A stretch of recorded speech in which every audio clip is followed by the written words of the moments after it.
قبر کی پہلی رات، اس رات قبر میں کیا ہوتا ہے؟ حضرت علی رضی اللہ تعالی عنہ کی خدمت میں ایک شخص حاضر ہوا اور پوچھنے لگا کہ اے علی، قبر میں انسان کی پہلی رات کیسے گزرتی ہے؟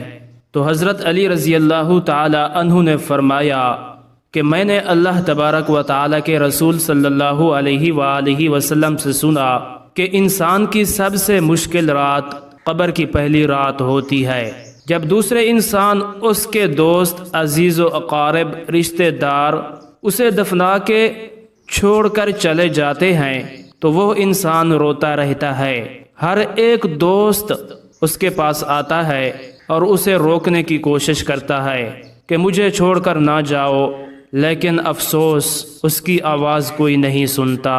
حضرت ابو سعید رضی اللہ تعالی عنہ سے روایت ہے کہ حضور اکرم صلی اللہ علیہ وآلہ وسلم نے فرمایا، لوگو اپنی موت کو یاد کیا کرو، قبر ہر دن اپنے مردوں سے اعلان کرتی ہے کہ میں غربت اور تنہائی کا گھر ہوں، کیڑوں مکوڑوں کا گھر ہوں، مٹی کا ڈھیر ہوں۔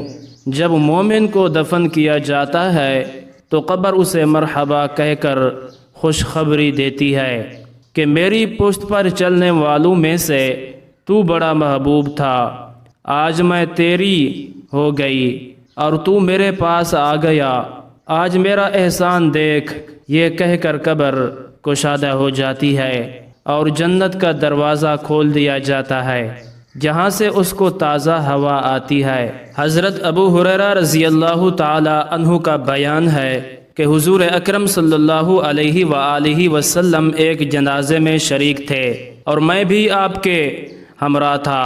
آپ صلی اللہ علیہ وآلہ وسلم ایک قبر پر بیٹھ گئے اور فرمایا کہ یہ قبر ہر روز بآواز بلند کہتی ہے کہ اے آدم کی اولاد، تو مجھے بھول گیا، کیا تجھے یہ معلوم نہیں کہ میں تنہائی کا گھر، غربت کا گھر، وحشت کا گھر اور کیڑے مکوڑوں کا گھر ہوں؟ مگر اللہ جس کے لیے کشادگی کا حکم فرمائے گا اس کے لیے کشادہ ہو جاؤں گی۔ اس کے بعد آپ صلی اللہ علیہ وآلہ وسلم نے فرمایا، اے قبر، تو یا جنت کا چمن ہے یا تو پھر آگ کا ایک تندور ہے۔ میرے آقا دو جہاں صلی اللہ علیہ وآلہ وسلم نے فرمایا کہ مردہ جب قبر میں رکھا جاتا ہے تو قبر اسے کہتی ہے، اے ابن آدم، تو ہلاک ہو، تجھے کس چیز نے مجھ سے دور رکھا؟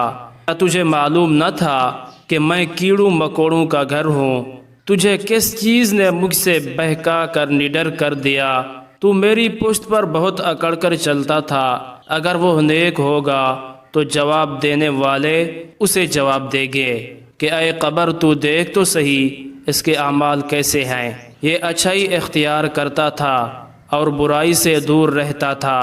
یہ سن کر قبر کہتی ہے، بے شک یہ نیک تھا، اب میں اس کے لیے سرسبز ہو جاتی ہوں۔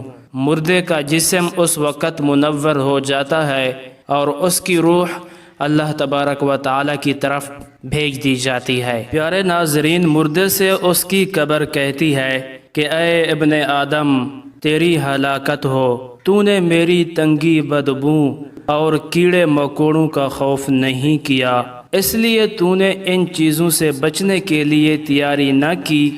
بد اعمال مردے سے قبر کہتی ہے کہ تو نے میری تاریکی، میری وحشت، میری تنہائی اور تنگی، میرا غم تجھے یاد نہیں رہا۔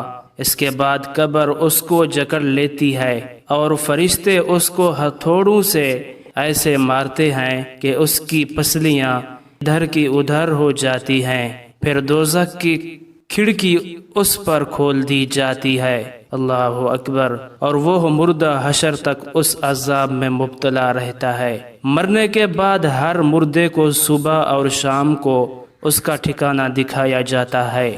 فرشتے جنتی کو جنت دکھا کر خوشخبری دیتے ہیں اور دوزخی کو دوزخ دکھا کر اس کی حسرت اڑاتے ہیں۔ اللہ تبارک و تعالی سے دعا ہے، اللہ تبارک و تعالی ہم سب کو مرنے سے پہلے مرنے کی تیاری کرنے کی توفیق نصیب فرمائے، آمین یا رب العالمین۔